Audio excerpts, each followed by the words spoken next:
Hi there, Tad Hargrave from Marketing for Hippies, and in today's video I want to talk about the spiritual beliefs that underpin my work. So I haven't really talked about this much, but it does feel important because maybe it gives a thread or a through line to some of the work that I do, and this has been forming over the last, 7-8 years, let's say. So here's how it goes. One of my friends, Lewis Cardinal, a Cree fellow from Alberta, said to me, his ancestors had told him, his elders had told him, that when babies come into the world, they come in with their fists, like you notice that their fists are all balled up, and they come like that because they have some gift to give to us in the community. And so then the role of the community becomes about helping to foster that gift, helping to make sure that that gift can be given, that gift is seen and recognized and supported in coming out. In so many ancestral traditional cultures, there's a very close relationship between the grandparents and the grandchildren. And why? Well, because if you think of a clock, they're both real close to midnight, you know. The little kids come in there, it was 1 o'clock, and the grandparents, they're there at 11 o'clock. And the parents are way down here at 6 o'clock. So there's actually quite a gap between them. But it was real close. And the grandparents are ready to go back into infinity. And the kids are just coming out from it. And so you have these spiritual beings who are arriving in the world. And they're in for a rough go. I don't know if you've noticed, this world can be pretty rough sometimes. This is not an easy place to be. And one of the things that makes it so much harder is when we lose touch with our connection to the divine, when we lose touch with our deep ancestry on that side, and out of touch with our ancestors and great spirit, whatever you want to call that. So, and it seems to be that when we come through that veil to this side, to be in these bodies, there's a forgetting that seems to be necessary for us to be alive. And so that forgetting is also hard. You're forgetting where you come from. There's a kind of amnesia. But your tribe remembers where you came from. You know, their memories of that place are patchy, but maybe through ceremonies, and they've recultivated a relationship with that, which they had initially forgotten, and they've kept that alive. And so the very important thing is, especially in the early days, and for the rest of the life of any person, is that we look at them with this regard that says, I see you as a divine being. You know, this is, I think, the deep meaning of namaste. I see the divine in you that's also in me. So I see this deeper kinship that we have of this divinity.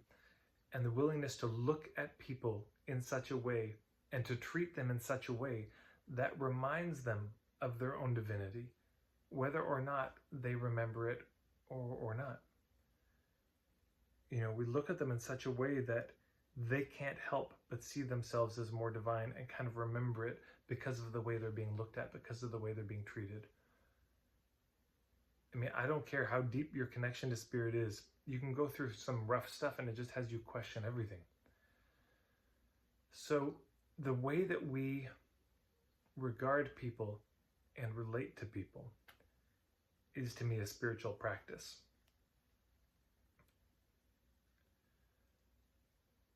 And so we get to marketing. That when if you get related to as a consumer every day of your life, if that's how people treat you, and they treat you as a commodity and as a number, that's how you will start to see yourself. The way that we're looked at is much more powerful than most people give it credit for. I mean, you can look at all the work on microaggressions. It just wears you down. If you're constantly in little, tiny, small ways treated as if you are a burden, a hassle, a waste of space, a failure, stupid, lazy, indecisive, you will begin to see yourself in that way. And of course, that's in a lot of the sales and marketing stuff. Well, people are indecisive, you see, so you need to make the decision for them and be the strong one. And a lot of what I just said, that list I gave, is there is the consequence of being marketed to in the ways that we market so often. And so this contributes to them forgetting where they came from. But how would you market to somebody if you knew that they were just as divine and worthy as you? If you knew they were an equal in that way, and that you had different bodies that you were in with different colors, certainly with different experiences, and they may have had a rougher time than you, or an easier time than you, or it's been just a different time than you, but they are you in a way.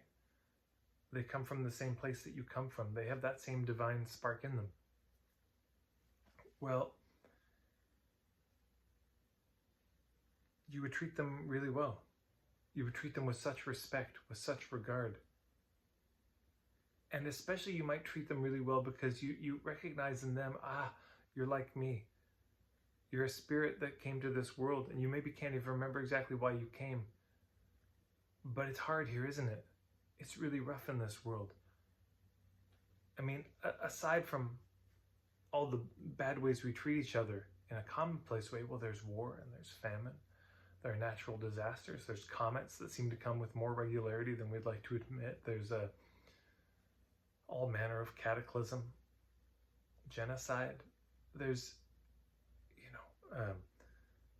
so much that makes this world hard.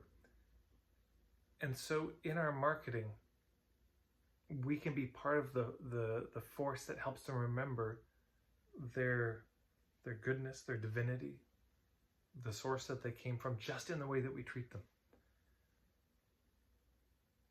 If we treat somebody as worthy, they begin to see themselves as worthy. And I think traditional cultures knew this, that from an early age you have to treat people as worthy. And that's how they learn to see themselves that way. That it's not necessarily, the indwellingness of it will not necessarily survive the onslaught of this world. That's not a given. And so we help along the way. So if I'm talking with somebody about working with me, what I'm trying to do is really see if it's a fit. Is it really going to help this person on their journey in this life? And of course, they have a journey in their life. I assume when they were born, they had their little hands like this, and they came into this world with something for us. And there is no tribe anymore for most of us. There is no community. So I have to be a stand-in, a temporary stand-in for some of that community, and say, is what I'm offering going to help them offer what they need to offer to the world? Or can somebody else help them better? Because if somebody else can help them better, I better get out of the way. I better pass them on. Because them giving their gift to the world matters more than just about anything. I mean, I don't know how much I want to get into the salvation language, but the salvation of the world is found in this, is found in people giving their gifts. I can't come up with a strategy that's smart enough to fix everything in the world. And I wish I could, and I think most of us wish we could, and wish we had the money to enact it. But we don't have the money, and we don't have the smarts. And so I assume that there already is some sort of plan. I assume there already is some sort of, there's a higher order of intelligence, and it has resulted in you being born in your body, in your situation, in the time and place you did. Stephen Jenkinson says, being born in troubled times, you could look at that as a affliction, or you could look at that as assignment. And I consider it an assignment. And then my job is to help them in their assignment. And if I pull them off course of that by saying, no, spend your time and your money with me, when that's not really what they need, that's an immense trespass on the world. I'm messing with a bigger plan. Or I can cooperate with the plan and just really try to see, okay, what are the gifts that this person has? What are they here to offer? Can I help? Could somebody else help better? Yeah. So that's, I suppose, the heart of it. Yeah. And can I, whether or not I work with them, can I treat them in such a way that it reconnects them to those gifts? Can I connect with them in such a way that they feel stronger and more connected to spirit in going out into the world and offering this thing that they were placed into this world to offer?